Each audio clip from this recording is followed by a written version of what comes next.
My daughter's hands were still trembling when she placed the folded paper on my palm. She didn't look at me. She didn't even blink. "Dad, promise you won't be sad," her voice cracked. I nodded slowly, though a knot was already tightening in my chest. I thought maybe she had a fight at school. Maybe she broke something.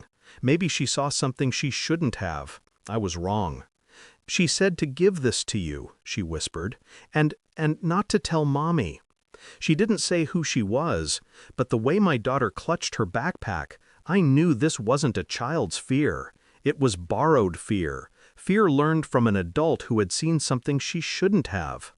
I unfolded the paper. Hospital letterhead. OB/GYN. Prenatal diagnostics. I felt my breath stop halfway, suspended like a blade. Positive pregnancy. 7 weeks. Complications. Recommended immediate partner testing. Partner, not husband. My daughter watched my face. I forced myself to breathe, slow, steady, controlled. "Dad, is it bad?" I swallowed. "We're leaving," I said. I grabbed her hand and walked out of the house without a sound, without anger, without even closing the door behind us. Only one thought echoed through the silence. 7 weeks. 7 weeks ago, my wife wasn't with me. For 2 days, I said nothing. To her, to anyone, not even to the storm inside my skull. Suspicion moves quietly. It doesn't shout. It sits beside you. It watches your memories like surveillance footage.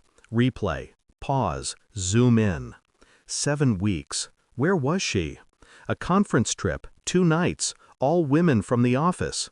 I remember her suitcase, too heavy for 2 days. I remember her perfume, too much for a work trip. I remember her silence when she returned. Not guilt, controlled neutrality. She was always good at that. I studied her now with new eyes. Every delayed reply, every late arrival, every quick shower after gym time. I didn't accuse her.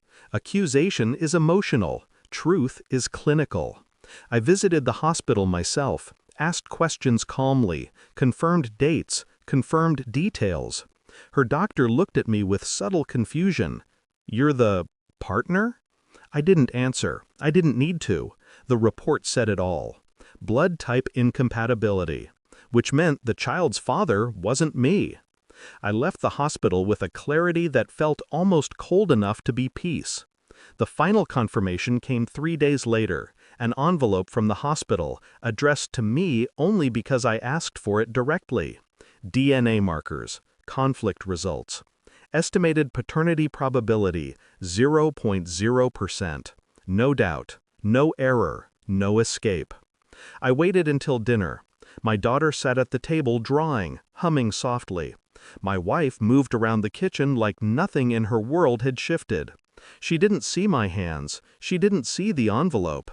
She never saw anything she didn't want to. She sat across from me, smiling faintly, pretending stability, pretending love. "How was work?" she asked. I slid the envelope across the table. No words, no expression, just paper and silence. She frowned, confused, opened it. Her eyes froze first, then her breath, then her entire posture. A subtle tremor ran through her hand. I can explain," she whispered. I didn't blink. I didn't lean forward. I didn't give her a direction to run. 7 weeks, I said quietly. "Where were you?"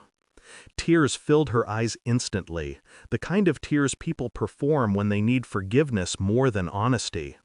"I made a mistake," she choked. "It was 1 night, I swear." I raised one hand, a gesture to stop, not aggressive, just final. My daughter looked between us, not understanding, but feeling the shift, the collapse. I turned to her and said softly, "Pack your school things. We're staying at Grandpa's tonight." My wife panicked. No, please, don't take her. Don't leave. We can fix this. I'm so sorry. Please." Her voice broke. Her body folded. Her hands reached for me like a drowning person grabbing for anything that floats. But I wasn't drowning. I was already at the surface, watching her sink. You hid this, I said calmly. Not from me, from her. Her face twisted.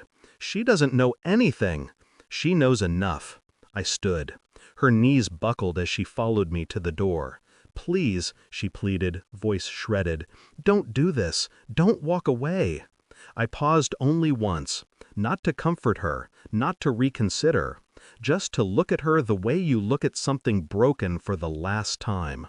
I'm not walking away, I said. You pushed me. I closed the door. The night air tasted cleaner than it had in years, and as my daughter wrapped her small arms around my waist, whispering that she loved me, something inside me finally aligned.